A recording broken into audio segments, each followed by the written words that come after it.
Hello, today I will be doing the mid-year book Freakout tag.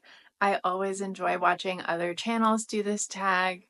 It's a fun way to reflect on your reading so far, take stock of highs and lows, and talk about a wide variety of books you've read in the first half of the year. First, I want to say at a high level that I feel that my reading has been going really well so far this year. I initially set a goal to read 60 books this year. I have read 38 so far, so I'm doing really well on that front. But even better than that, I feel like I've been reading really high quality books. I've rated 11 books 5 stars so far this year, and I'm not the kind of person that is extremely selective about giving out 5 stars, but these are all books that really moved me, and I think they're great examples of their genre. And so I think I've developed a really strong sense for my taste, at least within my wheelhouse genres, which are literary fiction, fantasy, historical fiction. And if I have a goal for myself as a reader going forward, I think it's to get a better sense of what my best entry points into my less well-read genres are.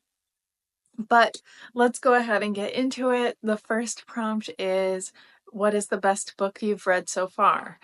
I have favorites in different categories, but I find it really hard to pick one overall best. So a highly honorable mention goes to The Black Tongue Thief, which I will talk about later in this video. But for best book you've read so far, I would like to talk about Everyone Who Is Gone Is Here, The United States, Central America, and the Making of a Crisis by Jonathan Blitzer. This is a pretty heavy one to kick off the video with, but I wanted to make sure I discuss it.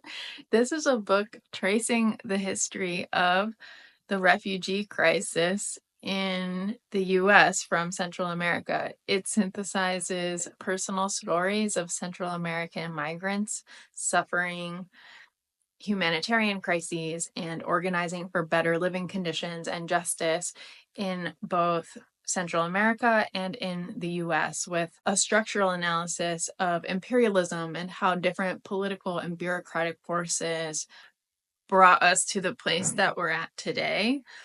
And the book was published last year. It doesn't bring us all the way to where things stand today in 2025, but I continue to reflect on this book as I try to understand the current political climate as it relates to immigration and our asylum system. The second prompt is best sequel you've read so far this year. Once again, I'm not talking about The Daughters War for this one because that's a prequel or a standalone, depending on how you look at it. So the best sequel I've read so far this year, I would say, is Weird Sisters by Terry Pratchett. This is the 6th book in the Discworld chronology. It is the second book following The Witches, and I think it is my favorite of those first 6 Discworld books. I liked that it interacts with Shakespeare and the famous 3 witches from Macbeth. I liked its themes, which have to do with challenging the notion of destiny and the role of words and stories as a democratic way of altering destiny. And it just feels more character driven than some of the earlier Discworld novels, which were a little more single-minded satire. Doing this tag is also reminding me that I'm due to read another Discworld book soon. Third is a new release you haven't read yet but want to. There are a few, but the one that is next up for me is The River Has Roots by Amal El-Matar.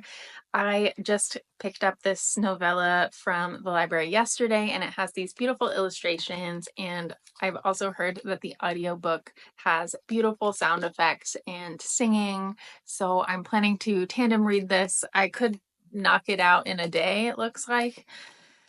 And another thing that I've learned since I first put this on my list is that it is a retelling of a murder ballad called The Two Sisters, which I wasn't familiar with before, but I'm stoked. Prompt number 4 is most anticipated release for the second half of the year. I thought I had an answer to this question, but it turns out that Sarah Reese Brennan's sequel to Long Live Evil has been pushed to next February. So, with that off of the 2025 slate, what I'm most anticipating is probably The Raven Boys, the graphic novel. The Raven Cycle is probably my favorite YA series of all time. I loved the atmosphere and the friendship dynamics, and I think it will be very fun to revisit it with this adaptation. Prompt 5 is biggest disappointment.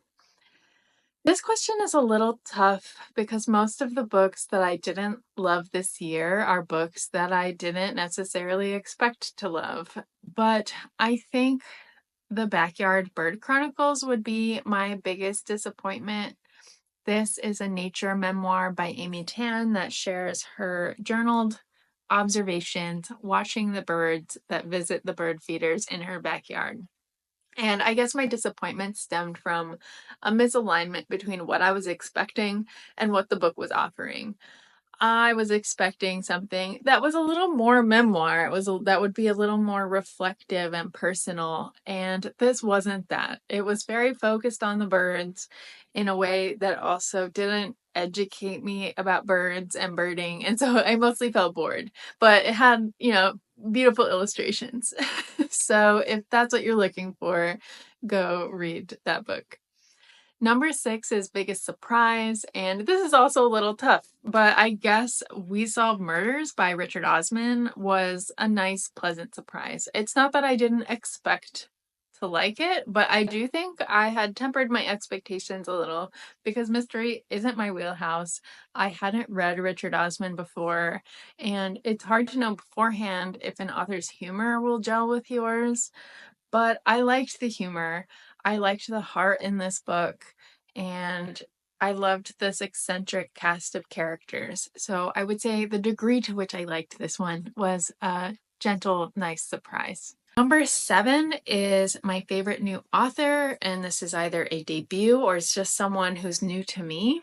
And someone new to me this year is Christopher Buehlman. I read The Black Chung Thief and The Daughter's War earlier this year, and after reading those two books, I already have so much trust in this author and his ability to craft an engaging narrative and a well-developed world with great characters that grow and change in believable ways.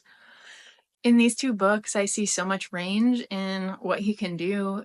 He blends classic fantasy elements and humor and horror. I also think the most romantic 2 pages of a book that I've read this year were in The Black Tongue Thief. So I'm just fully ready to read his back catalog, and I'll be ready to pick up whatever he publishes next. Number 8 is Newest Fictional Crush. I don't get crushes, but it's Galva from The Daughter's War. She's just a great heroic character. She's reliable and earnest and tough, but also soft in the ways that matter. Number 9 is your newest favorite character, and this will be Murderbot from the Murderbot Diaries series. Murderbot is a construct that is somewhere in between a human and a robot, and it is just a highly relatable character in its personality, its anxieties, its situation. It makes you think about what it means to be human, what it means to be free, what it means to do the right thing. Murderbot's just a wonderful sci-fi character. Number 10 is a book that made you cry. Certainly the saddest was Human Acts by Han Kang. This book deals with the events and aftermath of the Gwangju Uprising in South Korea in 1980. It is a really powerful book and beautifully written book that touches on the full range of humanity's capacity for violence and humanity's capacity for kindness. Highly recommend. Number 11 is a book that made you happy.